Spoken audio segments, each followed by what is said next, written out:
ગુજરાતનો યુવા અને ગુજરાતનો ખેડૂત રોડ રસ્તાઓ પર આવી ગયો છે। શું આ છે ગુજરાતનો વિકાસ? કેમ પોતાનો હક મેળવવા વારંવાર ખેડૂત, જગતનો તાત અને વિદ્યાર્થીઓને હંમેશા રોડ રસ્તાઓ ઉપર ઉતરવું પડે છે? કેમ ગુજરાત સરકાર યુવા અને ખેડૂતોને પોતાનો હક આપતી નથી? નમસ્કાર, હું અમરીન અને તમે જોઈ રહ્યા છો નિર્ભય ન્યૂઝ। સુરેન્દ્રનગરમાં ફરી એકવાર ખેડૂતોને રાજુ કરપડાની આગેવાનીમાં રોડ રસ્તા ઉપર આવવું પડ્યું, માત્ર ને માત્ર પોતાનો હક મેળવવા માટે। શું ખેડૂતો ખરેખર જગતનો તાત કહેવાય? કારણ કે ગુજરાત સરકાર કરોડો રૂપિયાની ખેડૂતો માટે યોજનાઓ બહાર પાડે છે, પરંતુ આ ખેડૂતોની હાલત હજુ પણ દયનીય સ્થિતિ જેવી છે। ખેડૂતોને જે નુકસાની થઈ છે તેનું વળતર પણ હજુ સુધી આપવામાં નથી આવ્યું। ત્યારે રાજુ કરપડાએ જિલ્લા ત્યાંના ખેડૂત જે અધિકારી છે તેને પણ ચીમકી આપી દીધી છે। 7 દિવસનું અલ્ટિમેટમ આપ્યું છે તેમને નુકસાનીનું વળતર ચૂકવવા મુદ્દે।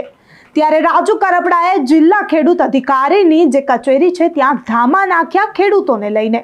ખેડૂતોએ પણ ભારે રોષ સાથે સૂત્રોચ્ચાર પણ કર્યા, હમે હમારા હક ચાહીએ, નહીં ભીખ ચાહીએ।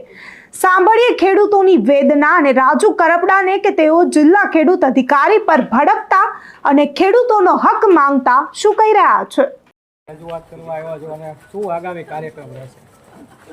અતિવૃષ્ટિ અને કમોસમી વરસાદના કારણે સૌરાષ્ટ્રમાં મોટા પ્રમાણમાં ખેડૂતોને પાક નુકસાન થયેલું છે। ખેડૂતોએ વારંવાર રજૂઆત કરી। ઓગસ્ટ મહિનામાં જે વરસાદ પડ્યો એનો સર્વે અને સહાયની સરકાર દ્વારા જાહેરાત કરવામાં આવી, પરંતુ ખેડૂતોને ક્યાંક ને ક્યાંક સહાયથી વંચિત રાખવા માટે અધિકારીઓ દ્વારા સરકાર સાથે મળી અને એક ષડયંત્ર કરવામાં આવ્યું હોય આવું અમને લાગે છે। ગામડાઓની અંદર જે ગ્રામ સેવક દ્વારા આંકડા લખવામાં આવ્યા હતા, આંકડા બદલી નાખવામાં આવ્યા। અમુક ગામને સહાયથી વંચિત રાખવા માટેનું ગુનાહિત કૃત્ય અધિકારીઓ દ્વારા કરવામાં આવ્યું છે।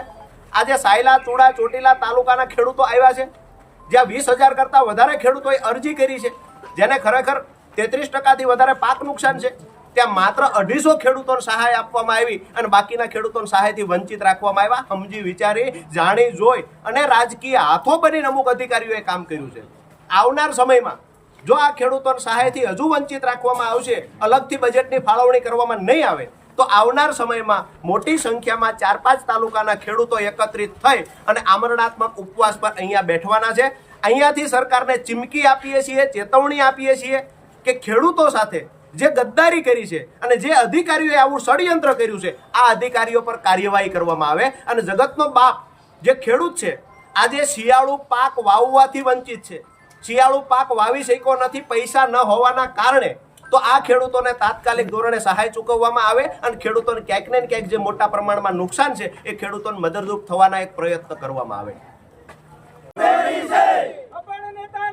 અધિકારી ખેડૂતોને અધિકારી હોવાથી અપર નેતાને ઠોઠ અધિકારી ખેડૂતોને અધિકારી हमें हमारा हक चाहिए, नहीं किसी से भीख चाहिए। हमें हमारा हक चाहिए, नहीं किसी से भीख चाहिए। जब जब किसान बोला है राज सिंहासन डोला है, जब जब किसान बोला है राज सिंहासन डोला है। धरती से क्या नाता है, धरती हमारी माता है। धरती से क्या नाता है, धरती हमारी माता है। नाकारी सेना थोड़ी છે, सरकार मेरी मेरी છે। हमें हमारा हक चाहिए, नहीं किसी से भीख चाहिए।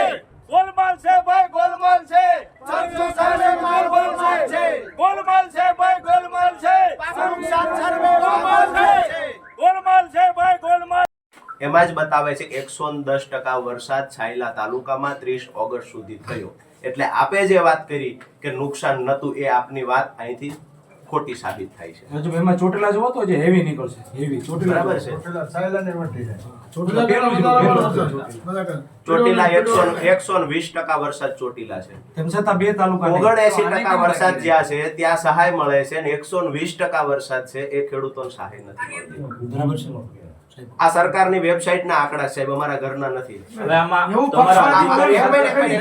આ બાબતે આપનું શું કહેવું છે? આંકડા ખોટા હશે કે સાચા હશે સાહેબ, આ વેબસાઇટના આંકડા? અચ્છા, તો આટલો વરસાદ 79% થયો ત્યાં નુકસાન થયું છે, 120% થયો ત્યાં ન નુકસાન થયું હોય, આવું માનો છો તમે? ચોટીલાની સિસ્ટમ શું કહેવાય, ભૌગોલિક પરિસ્થિતિ એટલે પાણી ભરાતા નથી, નીકળી જાય.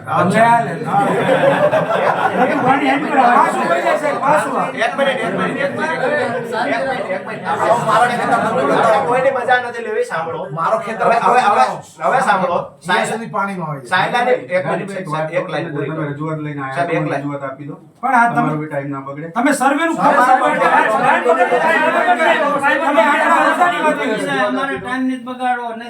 અમે આ કેવી રીતે ખેડૂત લાગે અમારી રજૂઆત લઈને આવ્યો, મને સાહેબ, રજૂઆત લાયા છીએ, પણ તમે શું કીધું કે અહીંયા વરસાદ ઓછો છે?